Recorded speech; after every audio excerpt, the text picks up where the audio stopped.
Standing for election is by definition an act of optimism. It is, however, a rarefied strain of optimism that motivates an office seeker who is 92 years old and running for a 7-year term.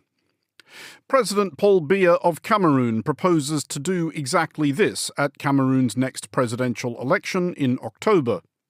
Biya has already been president for 43 years. Most of his fellow citizens cannot recall anyone else doing the job, though at least some of his fellow citizens doubt the degree to which Biya actually does it. He is frequently absent from the country he governs, preferring agreeable hotels in France and Switzerland, reportedly settling his bills with literal sacks of cash. One of the many issues which might benefit from the somewhat closer attention of a Cameroonian president is the sputtering conflict in the regions of Cameroon where the predominant language is not French but English. In the last decade, perhaps 6,500 people have been killed and more than 1 million displaced by violence involving Cameroonian security forces and Anglophone separatists with ambitions of forging a new nation, usually called Ambazonia. The schism is slightly over 1 century old. Cameroon, once a German colony, was divided between France and the United Kingdom as a spoil of World War I. French Cameroon became independent in 1960. The following year, British Cameroons was offered a choice in a plebiscite, either join Cameroon or neighbouring Nigeria. Northern Cameroons chose Nigeria, southern Cameroons, Cameroon. A sovereign Anglophone state was not an option. Ever since, Anglophone Cameroonians have complained, and not without reason, of marginalisation and oppression. For many years, their struggle was waged exclusively peacefully. Your correspondent attempted to report on it 20 years ago and was detained and thrown out of the country. One of my co-arrestees, Nfor Ngala Nfor of the Southern Cameroon's National Council, has since 2019 been serving a life sentence after being convicted of fomenting secession. How different have the two Cameroons become, and why? Is an independent Ambazonia actually a viable proposition? And why does a 92-year-old want to do another 7 years? This is the Foreign Desk. Most of the Cameroonian population are under 30, so you would imagine that after being in power for more than 4 decades, we literally know him and only him alone. You cannot tell the story when you're dead. Thinking only about language actually stereotypes the problem or these issues as issues that are only linguistic. They are beyond linguistic. They are cultural. They are political. You're listening to The Foreign Desk with me, Andrew Muller. Our first guest is Blaise Ayong, journalist and documentary filmmaker who joins us from Douala. Blaise, first of all, the obvious question about President Biya. I think a lot of people who are perhaps new to Cameroonian politics would be surprised that a 92-year-old man was planning to stand for another 7-year term. Is it surprising to people in Cameroon that he wants to go round again? No, not surprising at all. I think I actually read a couple of news articles, especially from the West, people saying it was a surprise announcement. But, surprising, I would understand from, an outsider perspective that if somebody is 92 years old and he has been in power for 42 years, they would not want to be president again. But in Cameroon, it did not come as a surprise. And in fact, since from last year, some members of Biya's party have openly advocated that he becomes the candidate of their party once again and for him to run. He had not made any indications whether he wanted to run or not. But, every Cameroonian you would speak to knew that he was interested in becoming president again. Biya has been in power throughout the lives of many Cameroonians, as most of the Cameroonian population are under 30. So you would imagine that after being in power for more than 4 decades, we literally know him and only him alone.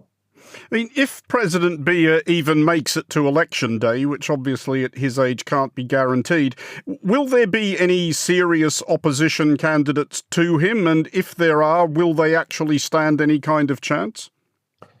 The opposition in Cameroon has greatly been weakened. Some would argue by Biya's policies. And also, generally, the opposition is also very divided. In the last couple of weeks, two of Biya's ministers, in a very rare happening, have resigned and decided that they're going to challenge Biya this time around. This doesn't happen in Cameroon quite often, but these are two among many other people who say they are members of the opposition. But there is no very strong contender that has half of the country following him or her. And so that's partly the problem. You have too many opposition groups, opposition members. Biya's biggest challenger is Maurice Kamto, and he came second in the last election in 2018. He got about 14% of the votes. Some would argue that's not enough to challenge, someone like Biya who's been in power for so long. But he has also alleged that the elections were rigged. Some observers, including people from the West and journalists, have also questioned how Biya has been able to win all the elections since he came into power. So the opposition has really been weakened. It's difficult to see a unifying voice among the opposition. Biya still has a lot of control. And I think that even if Biya leaves power, his loyalists still have a lot of control with the security forces, with other agencies of the state, and it might be very difficult for somebody new to pop in. When campaigning does get underway, will the conflict in the Anglophone regions be any kind of issue, do you think? Are there differing views on how that conflict should be addressed, or is this one of those things where most people in Francophone Cameroon don't really see it as really their problem, so it won't be an issue? I think people in Biya's party and also people in the opposition do mention the conflict in the Anglophone areas, but I get a sense that it's not a main thing for them. I think for the opposition, the main thing for them is to get Biya out of power and for them to gain power. Maurice Kamto, Biya's main challenger, has said in a recent rally that he had in Paris that he would visit the Anglophone areas once he gets elected, if he gets elected. And when he made that statement, some people in the Anglophone area said, well, you have not visited. You want to visit only when you become president? That in itself is a problem. It shows that you're not interested in trying to help to solve the problem in the Anglophone areas. You should visit as a candidate, not just wait to become president before you visit. Biya himself has not visited the Anglophone area since the conflict began. So I think the Anglophone conflict is a major problem for Cameroon economically, in terms of safety and security. But in terms of this election, they are not seeing it as an issue.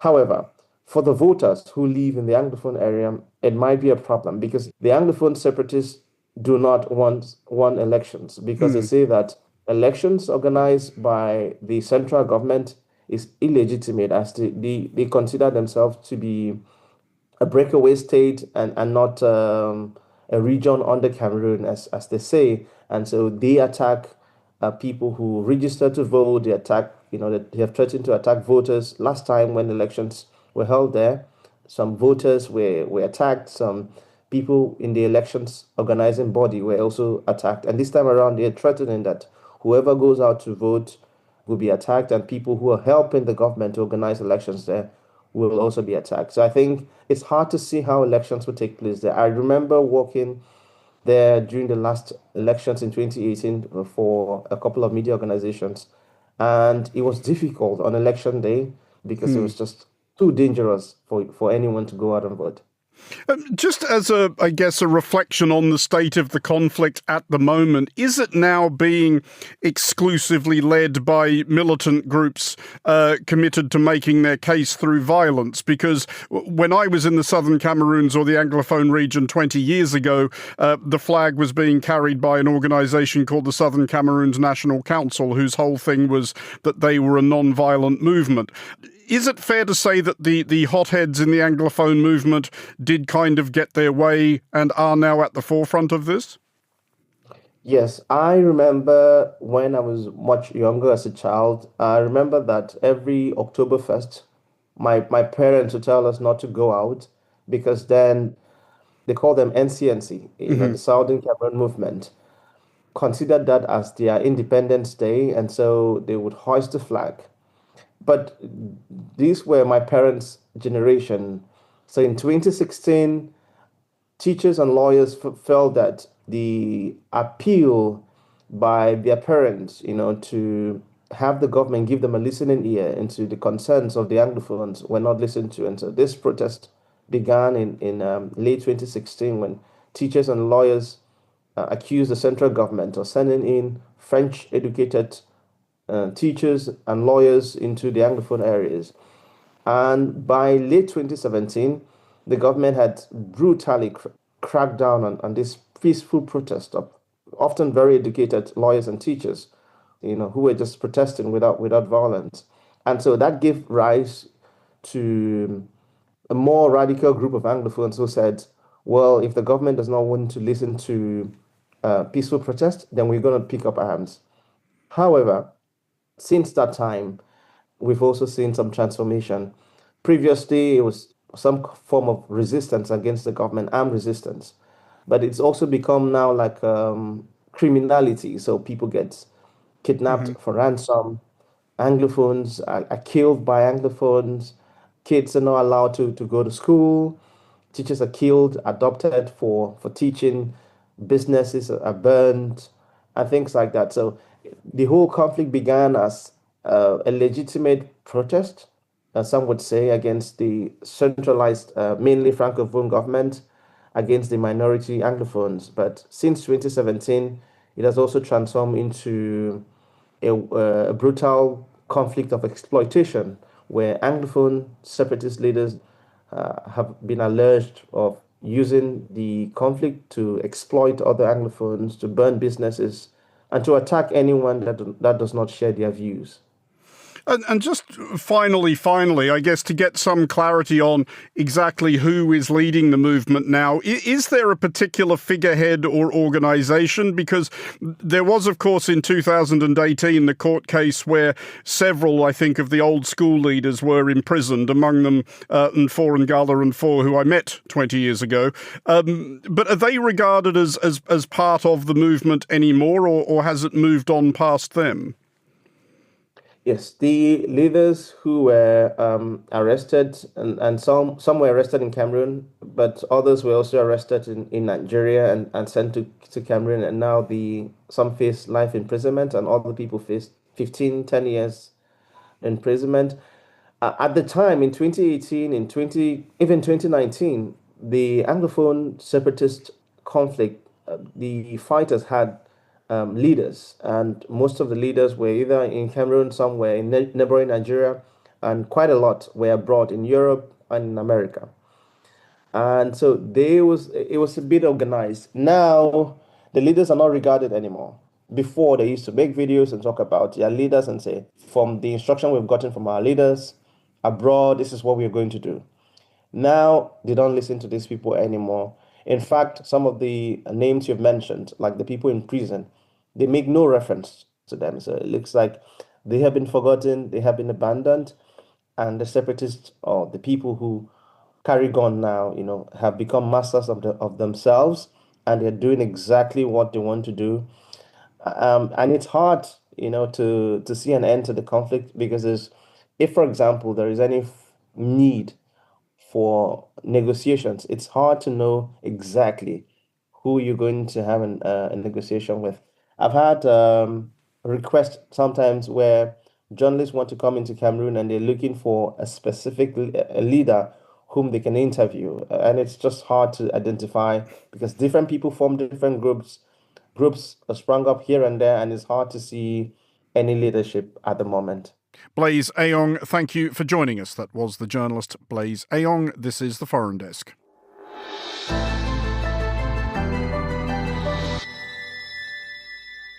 You're listening to the Foreign Desk on Monocle Radio. Our next guest is Mimi Mayfo, a journalist and founder of Mimi Mayfo Info, a news network reporting on the conflict in Cameroon. Mimi, first of all, I'm wondering if you can give our listeners some idea of the difficulties of trying to cover this conflict in the Anglophone regions of Cameroon, whether you're doing it on the ground as you once were or doing it from abroad as you now are.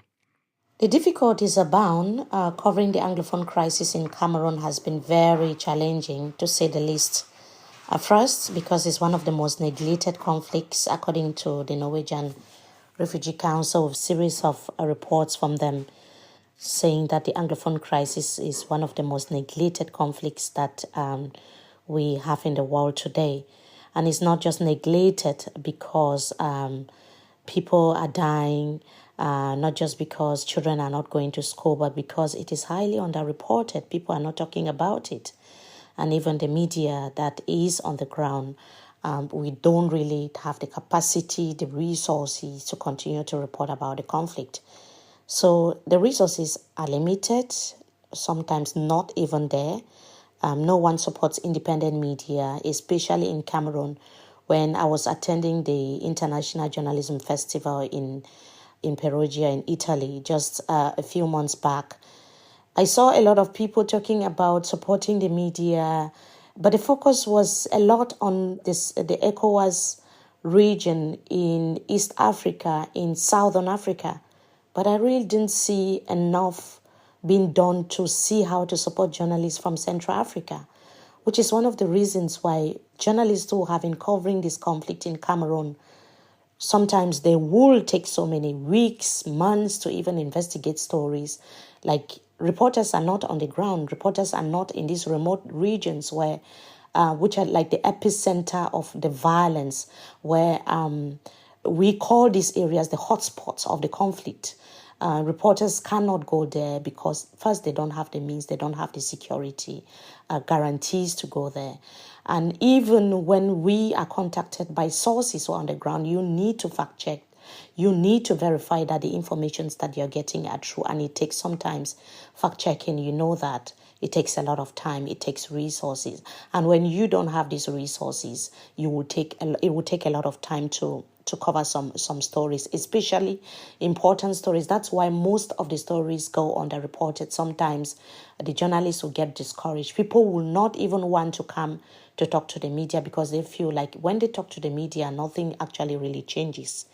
So yeah, those are some of the challenges that we are facing. And this was brought home to you personally in 2018 when you were arrested for trying to cover this conflict. And this is why you're talking to us not from Cameroon, but from where you do now live. What actually happened at the time? Were you explicitly told by the authorities to leave the country and not come back? No, I wasn't told by the authorities to leave the country. I left for a fellowship program, and I also won an award with the Index on Censorship Organization under the journalism category in London. But after leaving Cameroon, the attacks grew and grew, and it became so vile online and even offline. Private messages coming in, and I saw that you cannot tell the story when you're dead. Safety is always a priority when it comes to telling the story. A lot of colleagues of mine have been killed. Samuel Wazisi, may so rest in peace. We've never seen his body, and it could be me. We've also had the situation of Martinez Zogo, and the justice system has been so lackluster, and we don't know where the case is at the moment. But the situation of press freedom in Cameroon is I should say, chaotic. We have press freedom laws that are there to protect journalists, protect reporters, but they are more on paper than in reality or in practice. We have laws that even the Constitution favors freedom of expression, freedom of movement, that even people are allowed to say and express themselves freely. But the question is, how much freedom are you guaranteed after you've spoken or written something as a journalist? In Cameroon, there are also counter laws to these freedom of expression laws that are in place, like the anti-terrorism law that defines terrorism so broadly that even journalists get implicated and are tried in military courts because they wrote reports, wrote articles about the conflict in Cameroon. And majority of those who have been taken or jailed in Cameroon, they were jailed because they reported a conflict in the Anglophone regions. So it is a sad situation. And after creating my media platform, which is MMI, I only realized that for it to develop invincibility, I need to be out of Cameroon, where we can use myself, MMI, as that veil of anonymity, but we continue to report the story even from afar, though my reporters are back home. You're right to point out that this conflict is very much underreported in foreign media, but I'm wondering, how reported is it even in Cameroonian media? How much do people in Francophone Cameroon, for example, know about what is going on in Anglophone Cameroon? Well, that's a very good question, because even the conflict itself is not well understood because of the lack of coverage that I just mentioned. We had to even create a French platform because sometimes when we report on the English platform, the information is misconstrued, is not even understood by the French, and they constitute the majority of Cameroon's population. 80% Francophone, that's French speaking, and 20% English speaking. So the media is some sort of split in Cameroon at the moment, and the government has capitalized on that ignorance to keep pushing that negative narrative when it comes to the conflict and its own personal agenda. So I can say that the population is divided when it comes to knowledge on this particular conflict. The language divide is a big issue in Cameroon because we have French bloggers, French media, they rarely talk about it. They would focus on different things. That is why, like I said, we had to create the French platform, MMI French, which has been gaining grounds. And it's not just, I should say, Andrew, it's not just the Anglophone crisis that's not reported. We have the Boko Haram war as well in the far northern region of the country. And people don't really know what is happening. We have a reporter who is there. He will tell the story, but it seems like it's not even part of Cameroon. So people are really not informed, and they don't even know whether the conflict is a spillover conflict from neighboring Nigeria. I'm talking about the Boko Haram war, or it's actually really conflict in Cameroon. We've never seen the government issuing statements to talk about what is happening. These are the updates. These are the figures. These are the statistics. We don't have that information. So that is the problem. Mimi Mayfo, thank you very much for joining us.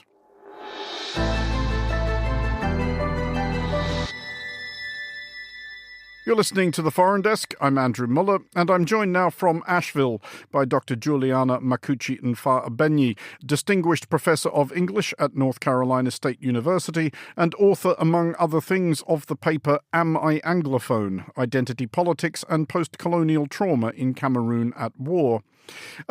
Juliana, do you get much sense when growing up in Anglophone Cameroon that there is a difference between the Anglophone and Francophone identities, perhaps even beyond the language? When I was growing up, because I grew up mostly in Anglophone-speaking Cameroon, I knew there were Francophones in Cameroon, but I wasn't that aware of a Francophone identity or an Anglophone identity. However, when I got my A-levels, my GC A-levels, and then went to the University of Yaoundé, it was very clear then that there was an Anglophone identity and there was a Francophone identity, because I was constantly being made to feel that I was Anglophone. I was constantly being asked to speak to what it meant to have come from Bamenda, to be an Anglophone and things like that. And the issue was that Anglophones, as an Anglophone, I was always confronted with that question at the University of Yaoundé when Francophones were not. And so that's the major difference, that the early years of my life, up to the end of upper sixth or high school, I wasn't that aware of those identities as much as when I went to the University of Yaoundé, when I changed geographically from the Northwest province and went to Yaoundé, and it was very clear that those distinctions were there, whether I liked it or not, whether I wanted it or not, yes. How were those distinctions expressed to you by your classmates or your Francophone classmates in Yaoundé? Did they see Anglophone Cameroon as a nation apart or something different or even inferior? Well, before I ever met my classmates, the geographical positioning of the city itself was very clear. I knew that we were a bilingual country, that English and French were the official languages. But the moment I got to Yaoundé, I was overwhelmed by French and the French language. Everywhere, on the signage, on the roads, on the buildings, even when I took a taxi, I couldn't say I'm going to the Ministry of Education. I'll have to say Mineduc. I'll have to say Minfi, for instance, the Minister of Finance. So before I even encountered people, that physical presence of being overwhelmed by French in a bilingual nation, it was very, very clear. It was very distinct. And it created a kind of psychological veil over me before I ever met and interacted with my classmates. And so when you met other students, we look like, how can I put this? We were, quote unquote, welcomed as students at the university, but it was clear that they looked down on us in one way or another, either overtly or covertly. They would admire the fact that we could speak French. Some of us could speak French when they didn't speak English, but beyond that admiration of, oh, you speak French, but where do you actually come from? What part of Anglophone are you from? What kind of Anglophone are you? Those are questions that came immediately after the move beyond, oh, you can speak a few words of French when I don't speak English at all. Yeah. Then and since, are there other differences beyond the language? Has Southern Cameroon or Anglophone Cameroon developed a different tradition or different forms in literature, in music, in film, or is it just the language? No, it's beyond language. It's not just about language. It's about culture. It's about, family relationships. It's about class. It's about gender. It's not just about language. There are many ways in which language is just the easiest way, to speak about those differences. Beyond that, the cultural differences are there. The politics of how people think about governing themselves, either as a community or as a top-down system of governance, those are very clear. And you can see that. And sometimes when you move from the English-speaking part of Cameroon and you go to the French-speaking part of Cameroon, you can clearly see those differences in pattern. And it's not just about language. It's about how people think about their culture. It's about what they wear on their bodies. It's about how they interact with their families. Those differences are actually quite there beyond language. And that's why thinking only about language actually stereotypes the problem or these issues as issues that are only linguistic. They are beyond linguistic. They are cultural. They are political. They are communal. Do you feel like those distinctions have been made more clear-cut in the minds of Anglophone Cameroonians by the violence of recent years? I mean, I guess it's another perhaps comparable example that there is a much more coherent and solid sense of Ukrainian national identity now than perhaps there was 3.5 years ago. Yeah, because I think Anglophones have primarily seen themselves as second-class citizens in the country itself. And when you begin from the premise of, I am treated as a second-class citizen who does not enjoy full citizenship, that is a clear-cut distinction. I am seen as a minority. I am seen as a second-class citizen. Let's take, for instance, that a memo that goes out to the nation that affects the lives of all citizens in the country is only issued in French and not simultaneously issued in English and French. How would I, as an Anglophone, feel that this very important memo that affects many aspects of my life is announced publicly only in one language? It means that what I think or feel or how that memo affects me does not really matter. And so overcoming what it means to be a minority or especially a second-class citizen who does not enjoy the full benefit of citizenship, of quote unquote democratic nation, is a problem that is perpetually there. And until that problem itself is handled and taken care of, where people feel the impact, where Anglophones feel the impact of full citizenship, of full governance, then they cannot think of themselves as full citizens of a nation that treats them as second class. Do you feel like that trajectory is now set, that the two parts of Cameroon will become ever more distinct and separate from each other? Or if a Cameroonian government wanted to do it, would there ever be an opportunity to effect some sort of reconciliation which included Anglophone Cameroonians? Well, I can't say that it would never change. Never is not a word that I want to embrace, because I think the arc of history teaches us that something at some point would have to change. And so I don't believe that this will never end. But the only way in which this can come to an end, with those conversations about shared governance to take place, with those conversations about decentralized power can take place. Because without decentralized power and sharing of the resources of a nation equally, without shared governance, then I don't think that Anglophones can ever really enjoy the benefits of full citizenship. So I am a glass half full person.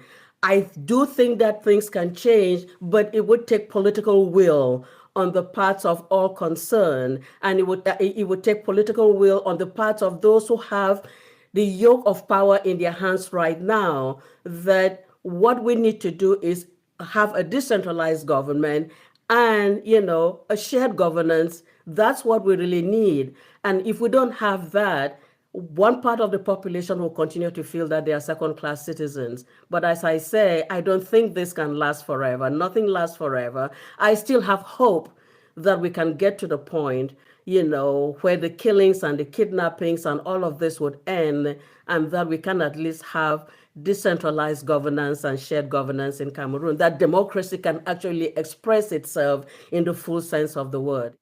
Juliana Makuchi and Fa Abenyi at North Carolina State, thank you for joining us.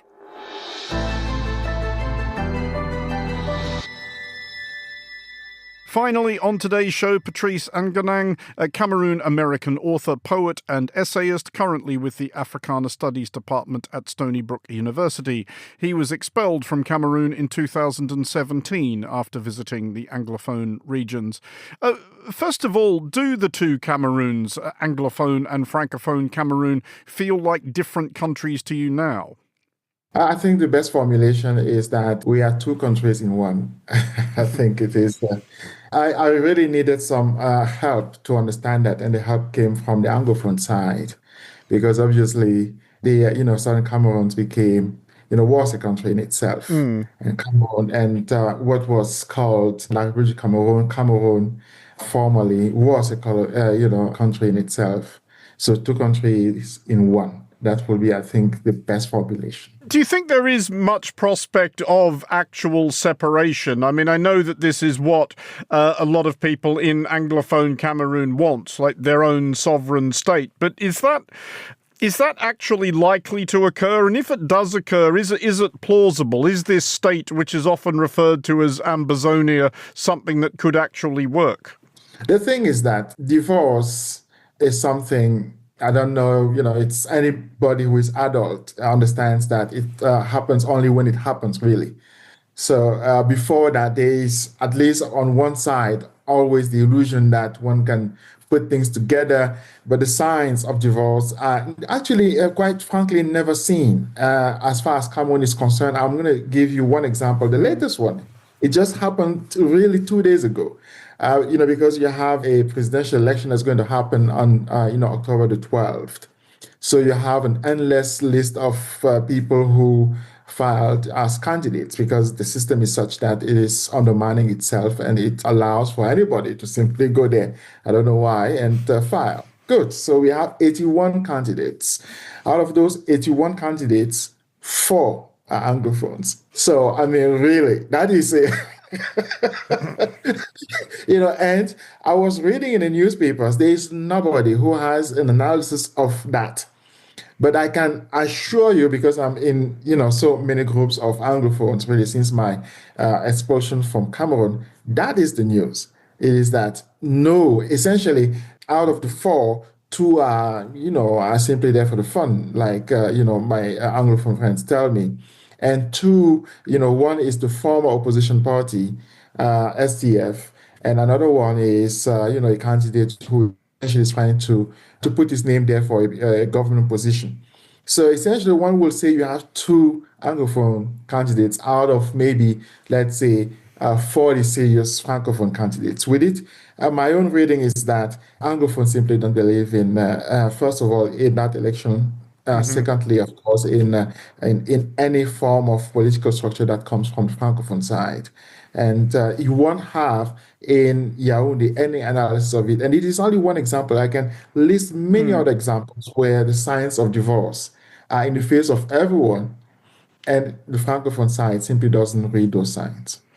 Is it clear to you why Cameroon, by which I mean the government in Yaoundé, would rather continue to wage this unpleasant and expensive conflict in southern Cameroon rather than reaching some sort of accommodation, perhaps akin to Quebec within Canada or Scotland and Wales within the United Kingdom? I mean, there are various models which could work short of splitting the country up.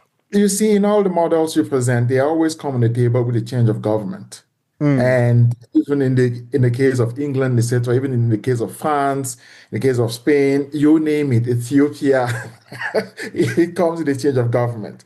That is always the introduction to a new formula, which is not possible in Cameroon because we have the same government since 1982. So, and now to come to one of the prehistories of the conflict, the term Ambazonia itself was coined by Gonji Dinka, who was incarcerated by the current president, who is president now, and Gonji Dinka is in exile in England because of that incarceration since then. You see, we have a country that actually tosses away all possibilities of a solution, particularly because one side doesn't have a government change, doesn't have any change in leadership. Do Anglophone and Francophone Cameroon still think of themselves as having anything in common anymore? So I don't see any possibility of living or working with each other when one forgets all the signs of the divorce I mentioned. And the killings, the massacres, the burnings, the looting, the rape, etc., that happened between 2017 until today. A few days ago, we still had, people being killed and their body presented on the street.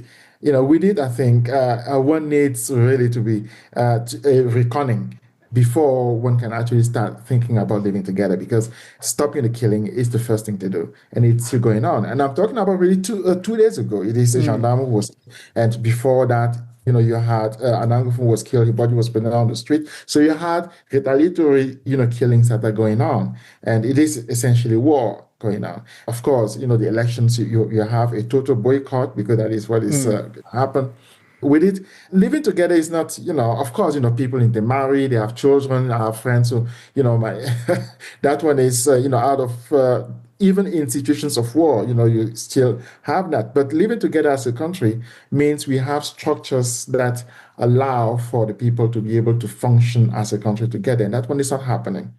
That was Patrice Anganang. Patrice, thank you for joining us.